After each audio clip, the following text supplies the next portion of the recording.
Ever had a moment where your gut told you to turn back, but you ignored it? Yeah, I should have listened. When I started my car, the low tire pressure light came on. My car's old, no fancy details about which tire was low. But this always happens when the temperature drops after a long, warm season. Nothing unusual, right? Before I drove off, I remembered that woman I had seen earlier. Was she still out there? Had anyone else come across her? There was another way home, but it would add another 20 minutes. It was late. I didn't want to risk running into drunk drivers, so I stuck to the same dark road. I really wish I hadn't. Not even a few minutes down the road, something felt wrong. I could hear it, this awful scraping sound, like metal grinding against pavement. Then my car just stopped. No warning, no struggle, just dead. For a second I sat there, gripping the wheel, heart pounding. Did my tires just fall off? I had to check. Against every instinct screaming at me, I turned off the engine, got out, and shut the door behind me.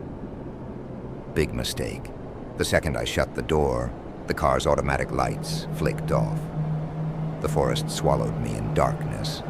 I turned on my phone flashlight and checked each tire. My breath caught in my throat. Every single one ripped to shreds, not punctured, not slashed, torn apart like some animal had dug its claws into them. One bad tire, maybe bad luck. All four. Number, this wasn't bad luck. I stood there, phone in hand, trying to make sense of it. Then I noticed something else. The wind had died down. The trees, still.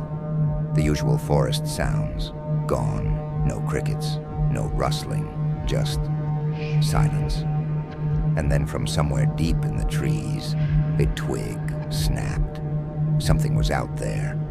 My phone light felt like a beacon. I shut it off. Darkness swallowed everything again. I held my breath, listening. Leaves rustled. Something was moving, slowly.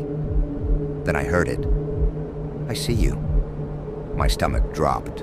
It was a woman's voice, software calm, right there in the trees. Too close, I didn't breathe, didn't move. My body felt frozen in place. Can you see me? I couldn't even scream.